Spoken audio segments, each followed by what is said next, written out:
Hello, everyone. Thank you for joining, and welcome back to Relaxing Readings, Narration for Relaxation. My name is Andrew.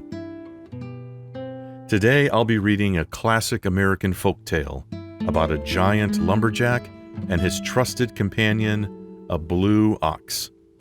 Based on the story written by James Stephens in 1925, I hope you enjoy Paul Bunyan and the Winter of the Blue Snow.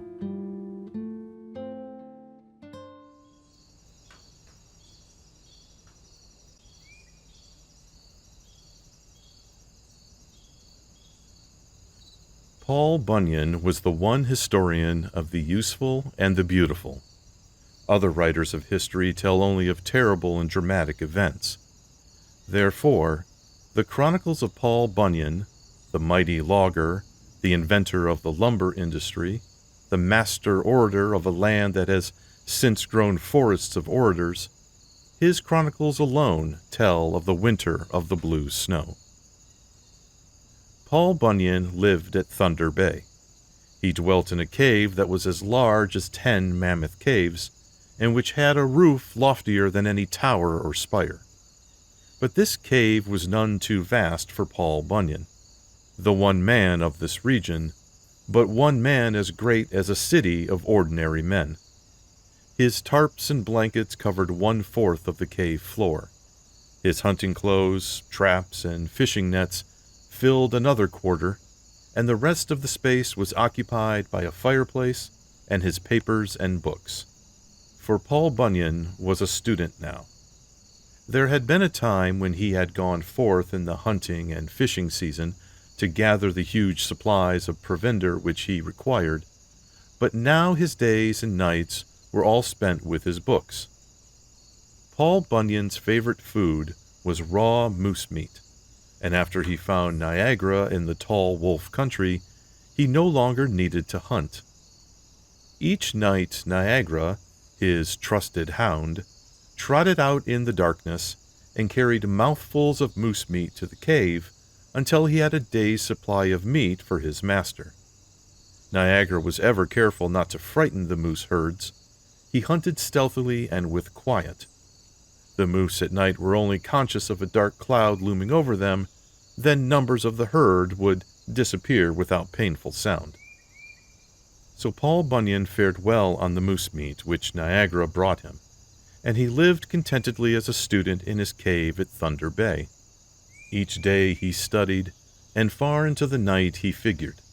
Taking a trimmed pine tree for a pencil, he would char its end in the fire and use the cave floor for a slate. He was not long in learning all the history worth knowing, and he became as good a figurer as any man could be. The blue snow fell first in the north. It fell scantily in its early hours, its sapphire flakes floating down on the waves of a mild winter wind and glittering in an ashen gold light, a sober pale radiance which shimmered through silver mists. There was poetry in the spectacle of these hours, and then the hard gray ground of a peopleless land was hidden under a blanket of dark blue, and the nameless frozen lakes and rivers, the silent valleys and windy hills of the country, were all spread over with a sky-dyed snow. When the last light of this day went out, the boughs of the great pines were creaking under heavy wet masses of snow, like torn bales of blue cotton. There was a rush in the snowfall now. As a fiercer wind whipped it on, its heavy flakes were driven down in thick, whirling clusters in streaming veils, leaping lines and dashing columns, and there were cloud-like swarms of the blue flakes, which settled slowly, floating easily in the hard wind. This wind got so strong that it shivered the timber, and the piles of blue snow which had gathered on the pine boughs were shaken down. Most of the snow fell into blue mounds around the trees, but some of it fell on the animals of the forest, adding to their troubles. At the time of the winter of the blue snow, the forest creatures of this land lived a free and easy life. The moose themselves, of course, lived easily on the crisp, juicy moss grass which grew so plentiful in this region. So, too, the bears of the forest lived a fast and furious life, and it is certain that if they were capable of praise, they had good praises for the moose meat which they got with such little difficulty. The coal-black bears of the north were an especially happy crowd. Theirs was a gay, frolicsome life in the summertime, when the big bears danced and galloped through sunny valleys, and the small ones had rolling races on shady hillsides. In the fall, all fat and drowsy from moose meat, the bears would go to sleep in their warm caves and dream pleasantly all winter. They were all dreaming now, and the blue snow would no doubt have fallen and melted away without their knowledge, had it not been for the moose herds which crowded the forest aisles. It was a great bull moose, a herd king, who forgot the example he owed to his weaker kindred, and unloosed a thunderous bellow of terror which started the moose flight, and there followed the earth-shaking thunder of a stampede. The bears, awakened from their pleasant dreams, came out from their caves and blinked at the hosts of terrified moose which were galloping past. Then they noticed the blue snow, and now in front of every cave, crowds of bears were staring down at the snow, and each bear was swaying heavily, lifting his left front foot as he swayed to the right, and lifting his right front foot as he swayed to the left. The bears had no courage either, and once they had got sleep out of their heads, nearly all of them took out after the moose herds. And then Niagara, the great hound, breadwinner for the student of history Paul Bunyan, galloped behind them. On the first day of the blue snow, Paul Bunyan was in a particularly contented mood. He sat all that day before his fire. So charmed with drowsy thoughts was he, that he did not once look out. It had been dark a long time before he rolled into his blankets. He awoke at the dawn of a day that had scarcely more light than the night. He was cold, and he got up to throw an armful of trees on the fire. Then he saw the blue drifts which had piled up before the cave, and he saw the fog of the blue blizzard. He heard the roar of terrific wind, too, and he knew that the storm was perilous as well as strange. But Paul Bunyan thought gladly of the blue snow, for it was a beautiful event, and the historians he liked most would write wonderful books about it. He kicked the drifts away from the cave entrance, but the usual pile of moose meat was not under them. Paul Bunyan was a little worried, as he thought that Niagara might have lost himself in the blue blizzard. The possibility that the unnatural color of the storm might send the animals of the forest, and Niagara as well, into panicky flight did not occur to him. He was sure that Niagara would return with a grand supply of moose meat when the blue blizzard had passed. But the moose herds were now far to the north. Fleeing blindly from the snow, the bears galloped after them. Before the day was over, Niagara had overtaken the bears and was gaining on the moose. At nightfall, his lunging strides had carried him far ahead of all the animals of the forest. He galloped yet faster as he reached the blacker darkness of the Arctic winter. Now the darkness was so heavy that even his powerful eyes could not see in it, and Niagara at last ran head-on into the North Pole. The moose were worn out before they reached the white Arctic. Some of the bears reached the polar fields, and they have lived there since. Their hair turned white from fright, and their descendants still wear that mark of fear. Others were not frightened so much, and their hair only turned gray. They did not run out of the timber, and their descendants, the silver-tipped grizzlies, still live in the northern woods. The baby bears were only scared out of their growth, and their black descendants now grow no larger than the cubs of Paul Bunyan's time. Being ignorant of this disaster, Paul Bunyan was comfortable enough while the blizzard lasted. He had a good store of trees on hand, and his cave was warm in the storm. He got hungry in the last days, but this emotion, or any emotion for that matter, could have but little power over him when he was dreaming. And he dreamed deeply now of great enterprise. His dreams were formless, without any substance of reality, but they had brilliant colors, and they made him very hopeful.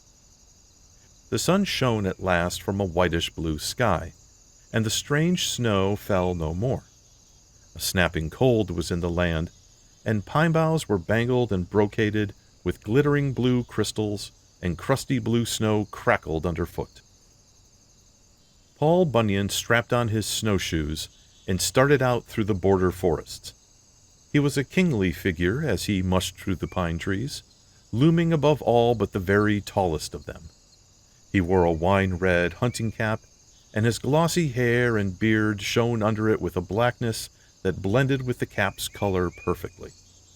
His unique eyebrows were black also, covering a fourth of his forehead above the eyes.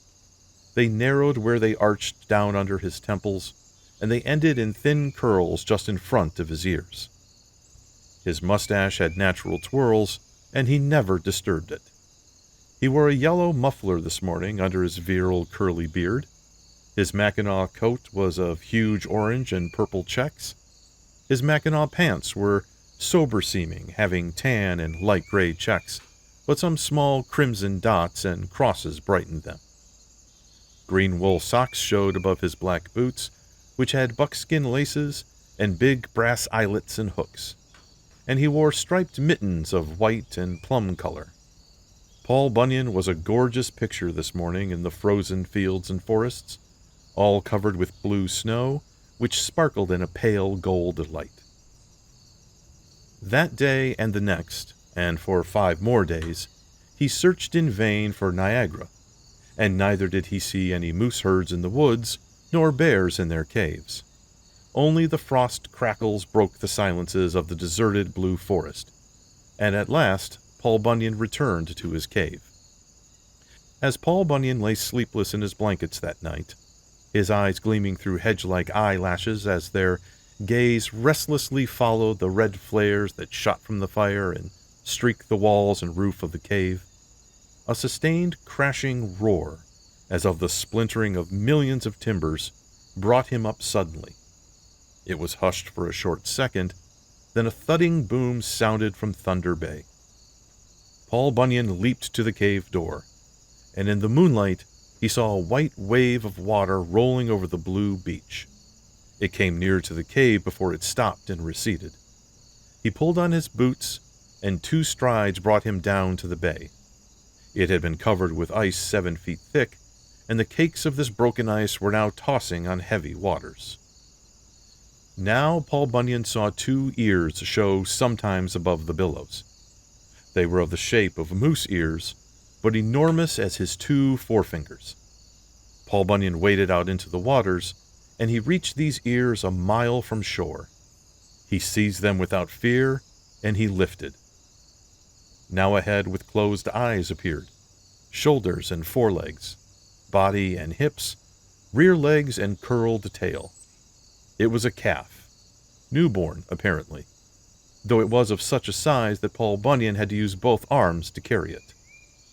This great baby calf was of a bright blue hue, which was neither darker nor lighter than the color of the beautiful strange snow. A blue baby ox calf. Its ears drooped pitifully, and its scrawny, big-jointed legs hung limply below Paul Bunyan's arms. A shiver ran from its head to its tail, and its savior was glad to feel this shiver, for it showed that life remained. Paul Bunyan was touched with a tenderness that drove out his loneliness. "Mon cher bleu bébé," he said. He turned back through the waters, and the ice cakes pounded each other into bits as they rolled together in his wake. In 30 seconds, Paul Bunyan was back in his cave. He spread out his blankets in front of the fire, and he laid Bébé upon them. Through the night, Paul Bunyan worked over the blue ox calf, nursing him back to warm life. And in the morning, Bébé was breathing regularly and seemed to rest. Paul Bunyan leaned over to hear his exhalations, and the blue ox calf suddenly opened his mouth and caressed Paul Bunyan's neck with his tongue. Paul Bunyan then discovered that he was ticklish in this region, for the caress impelled him to roll and laugh. The serious student Paul Bunyan had never laughed before, and he now enjoyed the new pleasure to the utmost. "Hey, Bebe," he chuckled. "Bon bleu, mon cher." Bebe raised his eyelids with astonishment upon hearing this cave-shaking chuckle, revealing large, bulging orbs which were of even a heavenlier blue than his silken hair. Such affection and intelligence shone in his eyes that Paul Bunyan wished he would keep his eyes opened, but Bebe was weary and weak, and he closed them again. "He is hungry," thought Paul Bunyan, and he went out to find him food. He circled through the forest and gathered a great load of moose moss before he returned to the cave. Bebe was asleep before the fireplace when Paul Bunyan returned, and he still slumbered while his friend prepared him some moose moss soup. But when a kettleful of steaming, odorous food was set before him, he opened his eyes with amazing energy and sat up. It was then that Bebe first showed the depth and circumference of his natural appetite, an appetite which was to have its effect on history. He drank most of the moose moss soup at 3 gulps.